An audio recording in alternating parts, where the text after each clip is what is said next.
Hello, welcome back, listeners of the Outer Adult Inner Child podcast. I'm your host, Fabian, and usually joining me today is Pearly, but she is a little bit busy at the moment. So today's episode is going to be very different. It is just going to be me. All right. It's just going to be a solo podcast for me talking to you guys, heart to heart, if there's anything.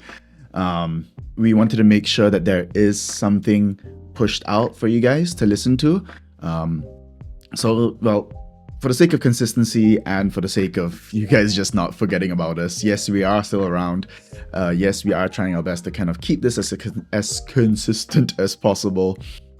And yeah, if you are watching the video version of this, you can see it's a very different setup. This is actually just my bedroom.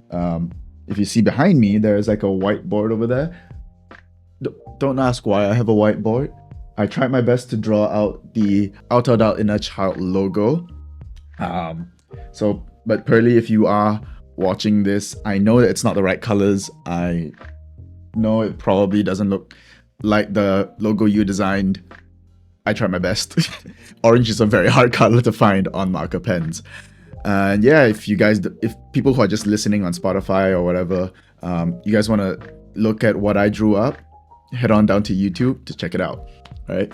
But yeah, so today's episode is going to be something that is quite close to my heart. It's a conversation that I think I've been having with a lot of my friends, both men and women, across like different ages as well, from young people younger than me and people older than me who have come from a lot of different walks of life and different kind of struggles, right? But you can probably tell from the title, the topic is going to be about essentially what it means about being a quote-unquote man who's trying to be both strong yet emotionally honest, not just with themselves but also with their partners, right? Especially in like a world right now where it's not exactly reinforced or rewarded for men to do that. In fact, it is almost punished for a man to be quote-unquote soft, right? And so if you've ever felt that pressure to need, the pressure to lead, to provide, to protect, but also want to just feel your feelings once in a while, be in your feels, maybe in certain cases you want to cry and stuff like that, this episode is for you, right? And I think this is a conversation I've been having with, again, both men and women, and I think men have come to a point, and this is some of the conversations I've had with people slightly older than me or even in the same age, but have been forced to, again, push to be more realistic and more adult, quote unquote, and adulting very early as well, especially for men, where there is still that invisible, unspoken rule or job description where we still have to be the provider, we have to protect, we have to be strong and grounded and sturdy no matter what happens to us. We do not waver and things like that. I think that is just a generally accepted thing, and I think, and I'll talk about it a little bit more later, right? I completely agree. But I've also come to realize that a lot more often men also just want to start talking about their emotions, but they've never been taught how to talk about their emotions and taught how to feel. And on the flip side, right, like women have also, and I've spoken to quite a few of my friends who are in relationships as well. They've struggled to get their partners, their male partners, to come out and talk about whatever they're struggling with, right? I think they can sense or sometimes even just directly see that stuff is going on in their partner's lives and something is bothering them, but it's also very difficult to get them to talk about it. And from the women's perspective, what I'm hearing is also like if they don't tell you these things and if they don't share about what's going on in their heads, women tend to, just make up worst case scenarios, right? Maybe like something's really, really bad, but they just don't know how to talk about it. Or I can tell that this person is struggling very hard, but I don't know how to help them because they're not telling me how to help them. And from the women's perspective, in that sense, they just really do want to help, but they just don't know how, right? Again, this is just coming from me and from people that I've heard talk about this. And I'll get into what that means later on, right? I do have a couple of notes behind the camera over here just to make sure that I don't miss out certain points that I've written down. So if you do see me looking at the side there, yeah, that's what I'm doing. But yeah, a little bit of background to me, like why this is so close to my chest, why this is something that I feel very passionate to talk about, right? So for me, a little bit of background, I grew up in a very typical Asian household or Asian structured household. You know, my dad works full time. My mom actually quit her job, quit her full time role to take care of the house, to be a homemaker in that sense. Together with my grandmother to take care of me and my 3 sisters. But she still did a little bit of work. So a little bit of context to how that works. My dad is actually a renovations worker, like a construction worker kind of thing. He works with like a small group of men, maybe I think like 5 to 8 people in a small little group where they do renovation works for houses. They do simple repair works for different people who just like have his contact number, and it's purely just word of mouth, right? There's no like big company supporting him. It's just him and a couple of guys. My mom was a hairdresser, like full-time hairdresser, but again, when my sisters and I came into their lives, my mom had to quit that job and move back home to take care of us, together with my grandmother. But funnily enough, my mom still had a small salon at the back of the house where it's like maybe just like 3 or 4 tables only, for the longest time. And these are just like friends of friends or family members who would come in to get their hair cut. So you can imagine, I've never actually gotten my haircut done outside, right? So I never had to struggle with paying not right now it's like 20-30 ringgit to get my haircut, and I think in nicer places like 50, 60, 70 ringgit. It could be more expensive now. Again, I've never done it. I've looked at prices and I've like, couldn't be me. Right? But yeah, so with that as well, right? The reason with that is like my dad, I believe, and if my parents ever watch this, they can kind of correct me. My dad never finished high school, if I remember correctly, and my mom just finished high school and then had to come out to work. So both of them had to start adulting very, very, very early, right? They had to start working to provide for their family, provide for us, and ensure the future is set up a little bit better, right? I don't know if it is because they didn't have the opportunity or the resources to get higher education and all that, but that was how it transpired. So I think with that as well, I am eternally grateful for everything that they've done, the sacrifices that they've made, the opportunities they've given me and my sisters as well, and provided us and built this life for us. As imperfect as it may be from time to time, and from the couple of episodes in the past, we've talked about this as well. As imperfect as it may be, it was still good, right? And I am eternally grateful, especially for getting the ability or the opportunity to get higher education because of it, right? And that's something I'll get into later as well. But yeah, so like growing up, my dad being the typical unga bunga, I am construction worker, I carry heavy things and fix pipes and stuff like that. So growing up, my dad had always echoed the words, "Men don't cry," right? Or in his words, it is 做男人不可以哭的. If I'm ever like crying or anything like that, or as a kid, and this is like, yeah, again, very, very young, right? And it's very normal to cry in that sense. If I'm ever crying, my dad would just keep repeating the words 做男人不可以哭的. To be a man, you don't cry, right? And interestingly enough, and I think thinking back on those words right now as I was writing this whole thing, I do see him embody this every single day, right? His work is hard. Like, don't get me wrong, like being a renovations worker, construction worker is hard. You don't earn a lot from it. And because it's not part of like a big company or anything like that, how much you earn is dependent on how hard you work. And so I've personally worked for him for a couple months at a time, and it is very physically taxing, right? But I I don't think I've ever heard him actually complain about the work.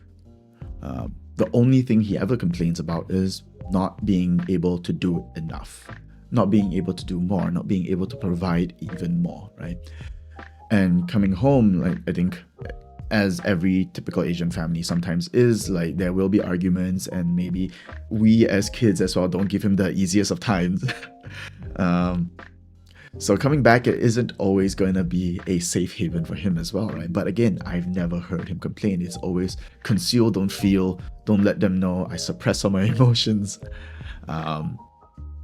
And he really did embody the phrase "men don't cry," 做男人不可以哭的 kind of attitude, right? And scarily enough, again, retrospectively seeing this, right? In hindsight, I do see it in his eyes that he is tired. I do see it in his eyes that he is, it does like kind of kill him every day, a little bit each day. And then actually recently I was able to kind of talk to him about it a little bit, right? And he admitted it, yeah, it was hard, right?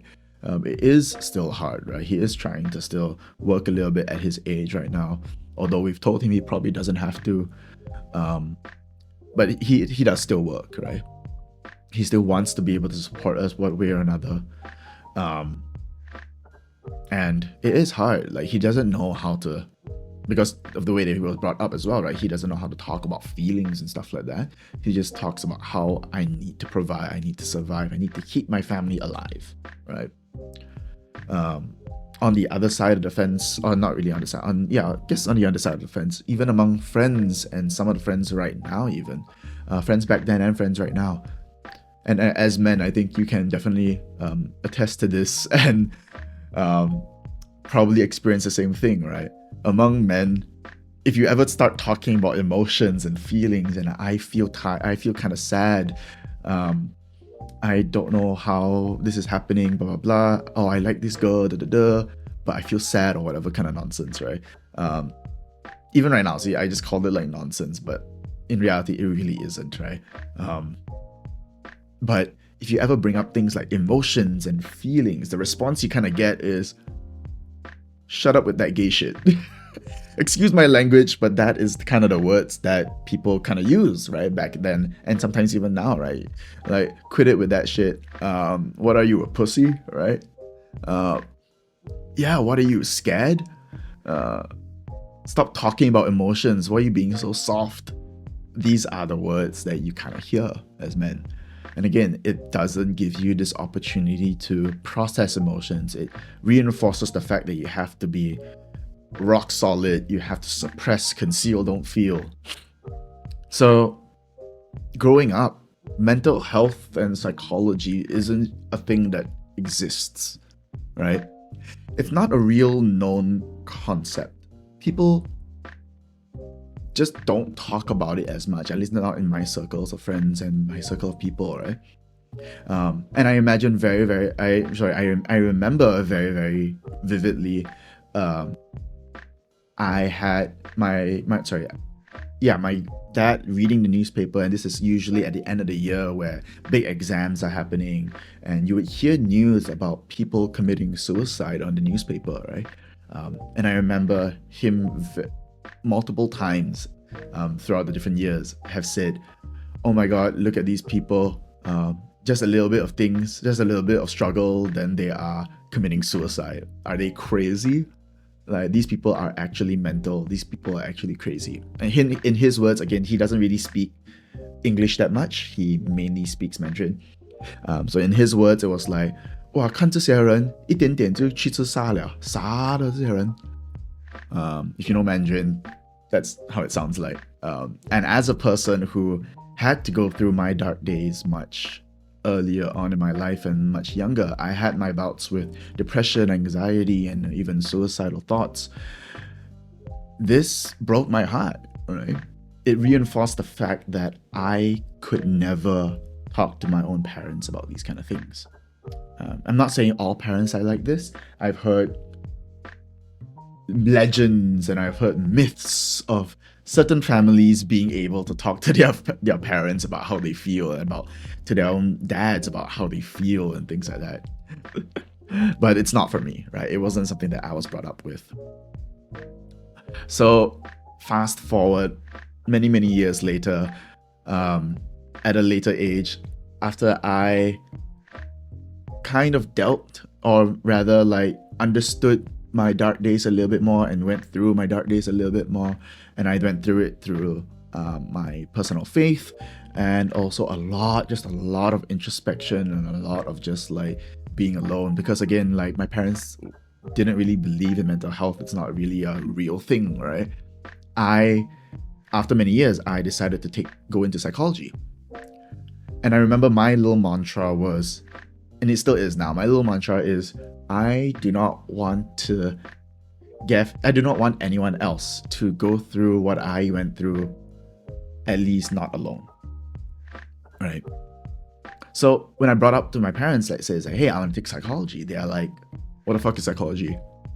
What is this black magic bullshit, right? Like therapy, what the fuck is that? Excuse my language, but like, yeah, what's that, right?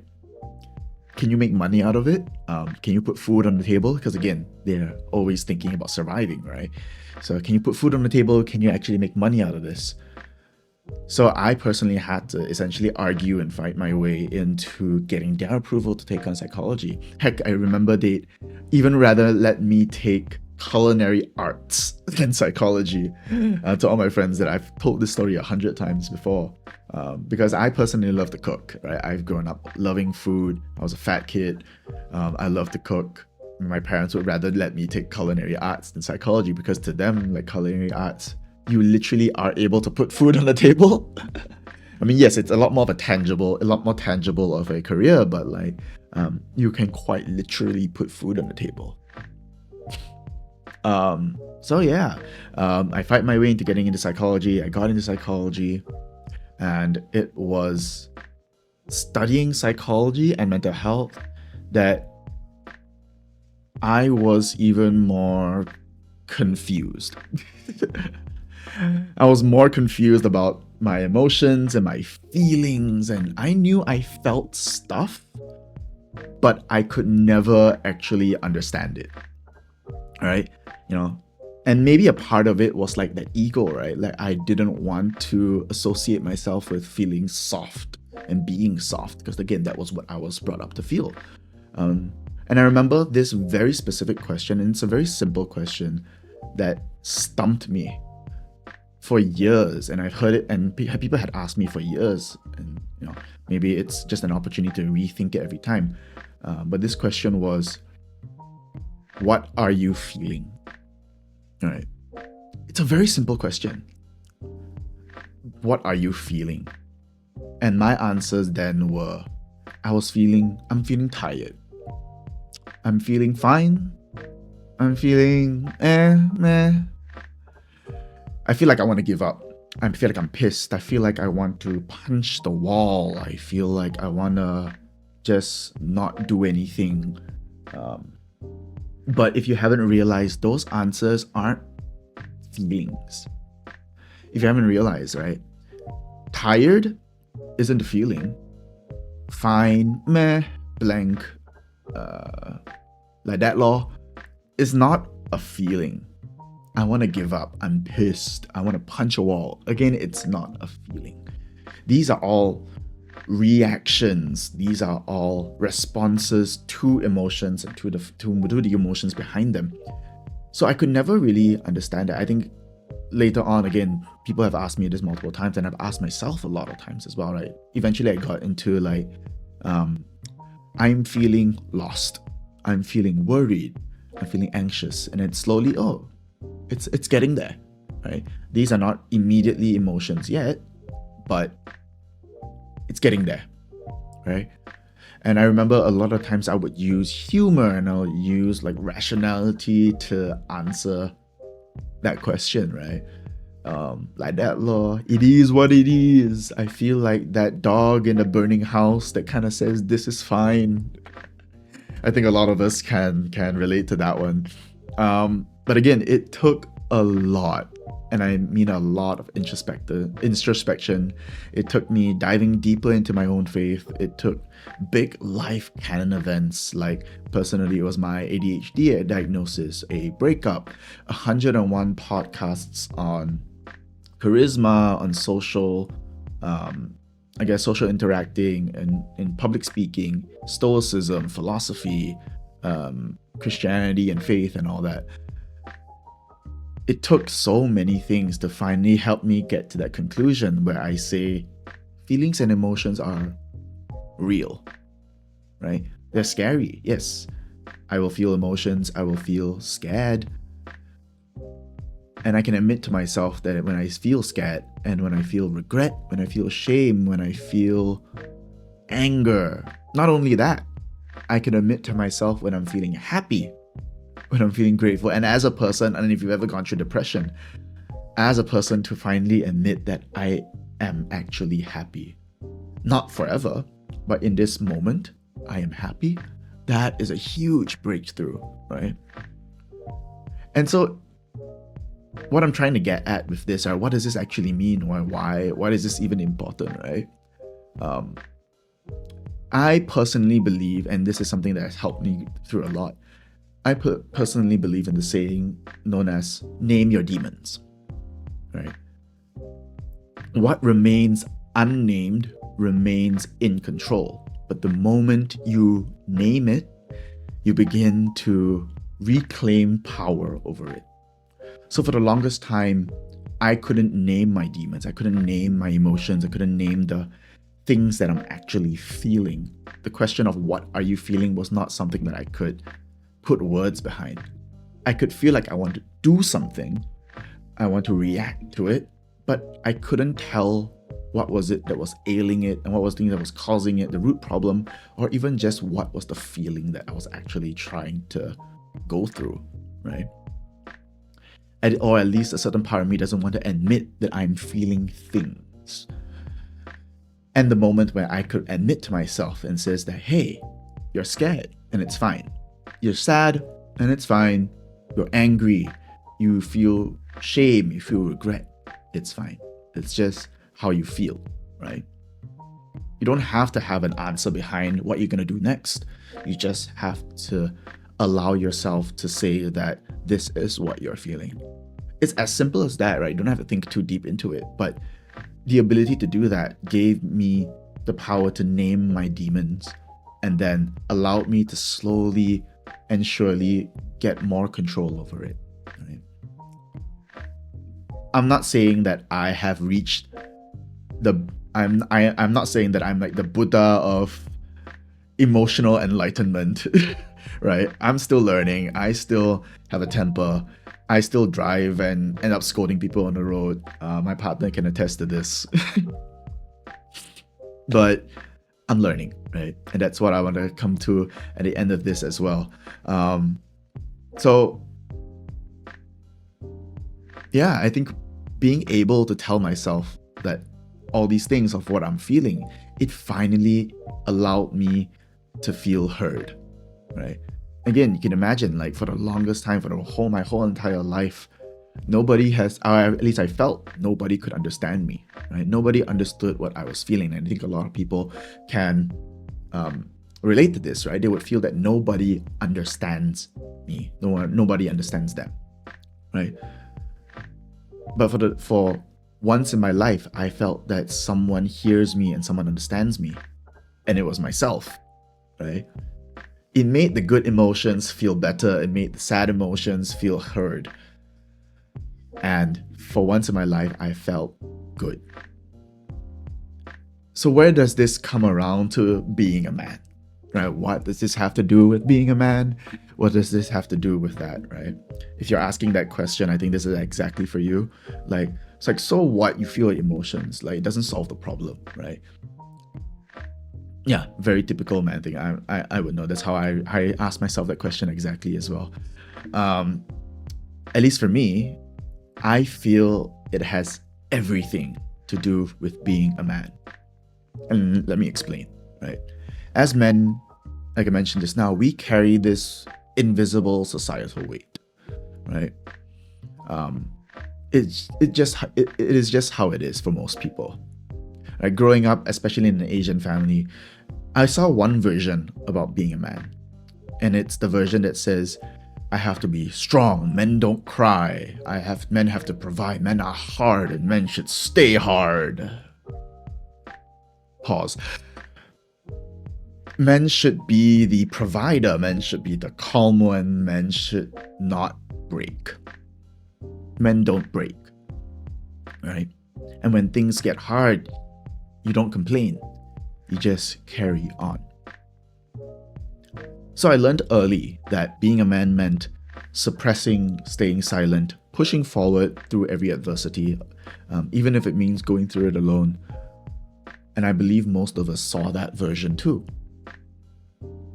Or rather, sometimes you have to go through it alone, because how else are you going to go through this, right? No one's going to save you. You have to save yourself. And that was the version of man that I saw, and I think a lot of people saw. But just because it was how it was doesn't mean it should remain that way, right? I mean, sad to say, but divorce rates are still going up. And I feel like that, if anything, that is telling of something that needs to change, right? Again, like for most of the women that I hang out with as well, they say the same thing, right? They're looking for a man who is going to be a little bit more emotionally available, emotionally aware, not just for themselves, but for their partner as well, right? They want to be able to be taken care of emotionally to a certain extent as well. They don't want to be the only person that feels alone in the relationship, right? In that sense. So understanding your emotions and taking control of them is not just good for you as men, but also good for the relationship. And let's be real, again, men, we are still expected to provide. This doesn't mean that if we are emotionally available, if you're just soft and like there to listen to your partner, everything's gonna go smoothly. We are still expected to provide. There is that unspoken job description, even if nobody says it out loud. There's this unspoken job description that says men should still be stable, should be strong, be a rock, be emotionally calm and somewhat stoic, or lowercase stoicism in that way. But I can guarantee you, when you start learning to understand and accept and even love yourself for who you are, it brings a sense of security, it brings a sense of confidence, it brings a sense of leadership into the relationship. All right. Communication won't feel difficult, because then you would know exactly what you want. You know exactly what you want to communicate, and it's just a matter of how you want to communicate it, which is something you can definitely learn a lot easily compared to trying to figure out what you want, right? Again, I can't tell you the secret sauce or the magic question that will help you reach this emotional enlightenment. It's hard to describe how I got here myself, and I tried my best to show that. But staying honest with yourself, staying honest with how you feel to your partner, maybe even just to some brothers or whatever, what you want in life, what you want to get out of life and all that will get you closer to understanding yourself. And if you are stuck, and if you are at a space where you just don't know what to do, and you just don't know what you don't know, right? This is where you're supposed to seek help about, right? You don't have to wait to a point where your relationship is in danger, where you just can't take it anymore.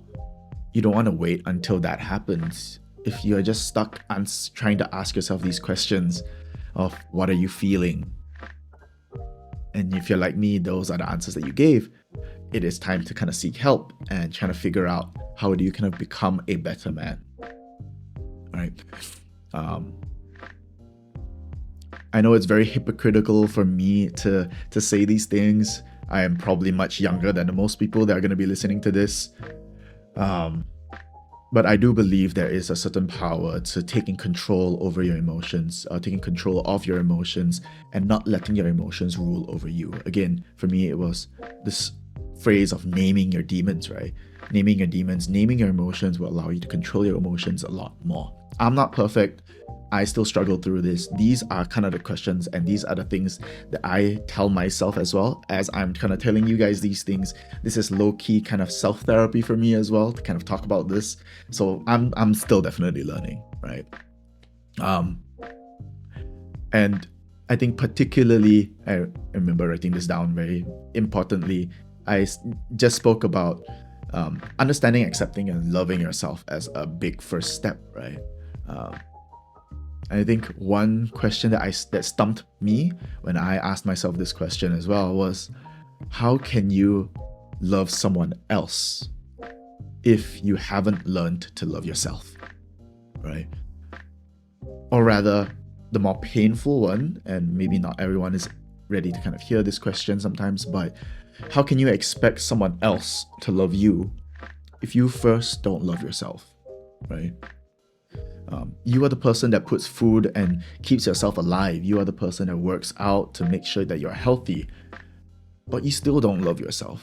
You're the person that wakes up and breathes every single breath that gives you life, but you still don't love yourself. I think that's a question worth asking. Why don't you love yourself? And how do you kind of start loving yourself, right? In Christianity, there is this verse, and this is going to be about how men should lead in a relationship or men should behave in a relationship, right? In Christianity, there's this verse in it, and I wrote it down, Ephesians 5:23 and 25, and it spoke about how as a husband is the head of the wife as Christ is the head of the church, right? His body, of which he is the savior.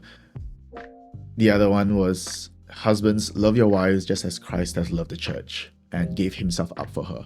It talks, and for non-Christians or for people who don't know what it means that men are asked to lead in a relationship. Men are asked to lead, in particularly asked to lead in love and with love, right?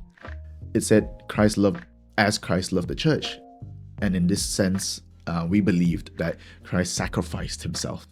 So men should be asked to lead in love, to make sacrifices where possible, to make sure that your partner is put at one of the highest priorities in your life, right? So before I close this whole entire thing, and before I start asking y'all to kneel at the cross and confess your sins and all that, where does this leave us? Right? What does this all mean? For me, again, I'm still learning. I haven't mastered the art of being both strong and soft at the same time. But I think that's kind of the point, right? The point is to never stop trying. Just because it doesn't work now doesn't mean you're not making progress, right? Sometimes you're still gonna crack. Sometimes you're still gonna fumble a little bit. You're still gonna lash out here and there and your emotions are gonna take over. But it doesn't mean that you're not getting better, right? Sometimes it's still going to be difficult to communicate your emotions because, again, you've never learned the vocabulary to talk about emotions ever, right? But again, the more you try, the more you learn, and the more you get better. Personally, again, I'm learning that being a rock doesn't mean being emotionless. It just means being grounded enough to be able to say when life gets hard and life happens to you, you don't crumble, right? It just means being grounded enough that when things happen, you don't crumble. To be able to hold space, to be able to hold space not just for others, but also for yourself.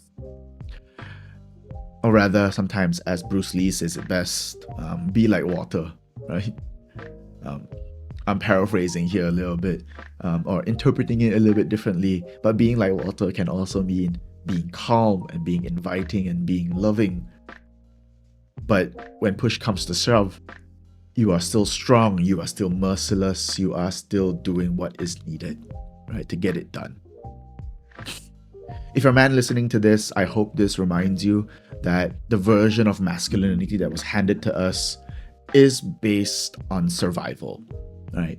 It is built upon the need to survive. But in this era and in this time, we are learning to live. And in fact, being masculine does not mean being afraid of your emotions, but to mean be courageous and strong in facing them, right? And I think that also means, why are you afraid of your own emotions, right? What are you, scared? Learn to fight your emotions. Don't avoid them. Don't run away from them, but lean into them. And I think that's the best way to kind of understand yourself and understand who you are as a person and start loving yourself for once. And to the women and to partners who walk with us through all of this, I thank you so much for giving us this space to kind of figure things out, right? And thank you for being patient with us as we are kind of figuring stuff out together with you guys. We're not perfect, but we're trying to be. We're trying to reach this sort of emotional enlightenment to a certain degree, and I hope that counts for something.